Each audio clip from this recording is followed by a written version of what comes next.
We often hear the word poverty in our daily lives. On the news, in government speeches, we're constantly told about this big problem. But what exactly is poverty? You might think that's such an easy question. Poverty is the lack of necessary resources. These resources have been defined by Rebecca Blank and are known as FCSU: food, clothing, shelter, and utilities.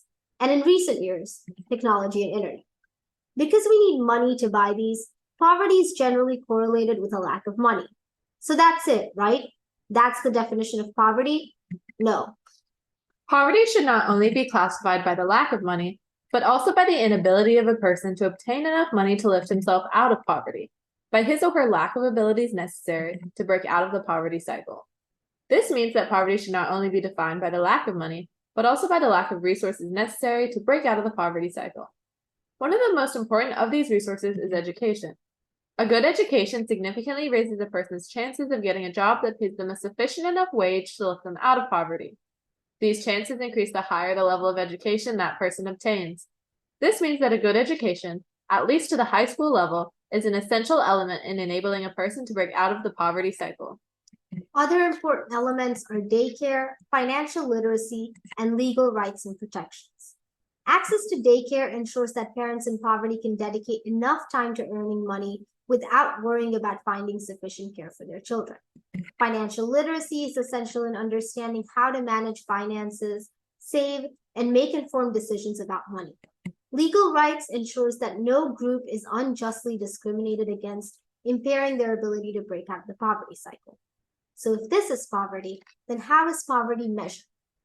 The U.S. government measures poverty using two methods: the official poverty measure, or OPM, created in 1964 by Molly Orshansky, and the more recently developed supplemental poverty measure, or SPM.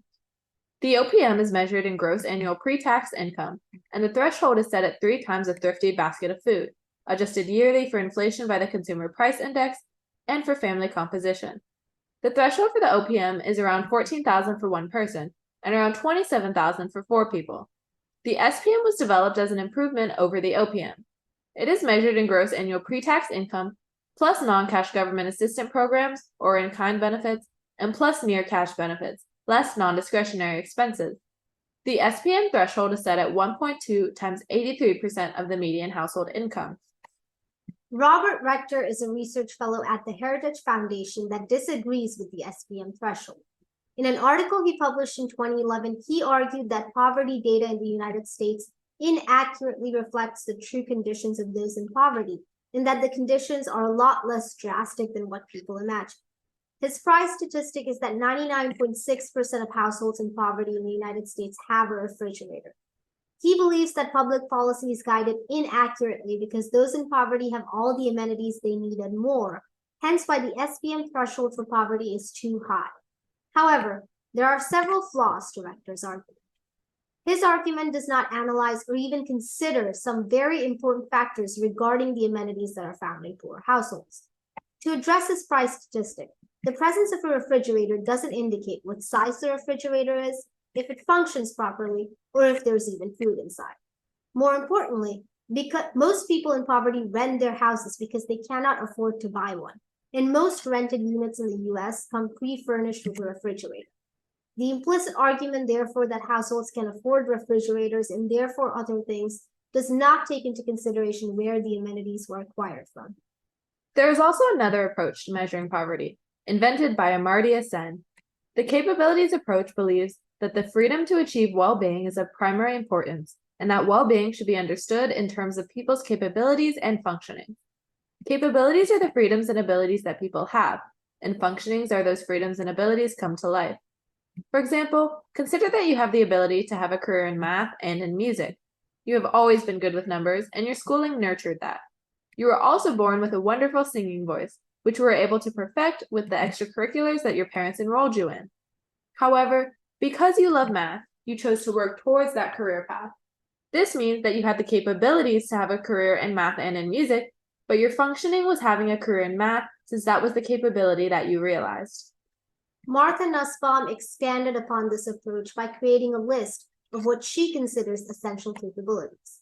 These include life, bodily health, bodily integrity, which is the autonomy to one's own body, sense, imagination, and thought, emotions, which is being able to freely express all our emotions without fear or anxiety, practical reason, or knowing what's good and bad and acting accordingly in one's life, affiliation, or living alongside others, as well as being treated with dignity and not being discriminated against for belonging to a group, other species, which is being able to live harmoniously with Earth's other species, play, or simply being able to laugh and have fun and control over one's environment. Thus, the capabilities approach looks not only at what functionings result in poverty, but also what capabilities or lack thereof result in poverty. So then, is the OPM and SPM the correct measure for poverty or the capabilities approach? Neither. As they currently are, neither approach is perfect for truly measuring poverty. As mentioned before, poverty should be defined by both a lack of money and the lack of resources necessary to break out of the poverty cycle. So then, to measure poverty, we must look at the amount of money that a household has and the capabilities that they have that can help them escape the poverty cycle. Of all the capabilities on Nussbaum's list, there are only 4 that fall into that category: life, bodily health, sense, imagination, and thought, and control over one's environment. Life and bodily health are important for having the ability to maintain survival. Sense, imagination, and thought, fostered through education, is key for escaping the poverty cycle, as explained earlier. This capability also bolsters financial literacy, another key aspect in escaping the poverty cycle. Finally, control over one's environment is the ability to participate in political choices and pursue any form of employment you choose without discrimination. This is a human right, the lack of which can keep someone entrapped in the poverty cycle. While the other capabilities on Nussbaum's list are things that people are entitled to, the presence of those capabilities do not help in lifting someone out of poverty, nor does the lack of them keep someone in poverty or throw someone into poverty. Therefore, they should not be included in a poverty measure. Hence, the way that poverty should be measured is by using the SPM threshold, but incorporating the 4 capabilities into it mentioned before. What do you think about poverty and how it should be measured?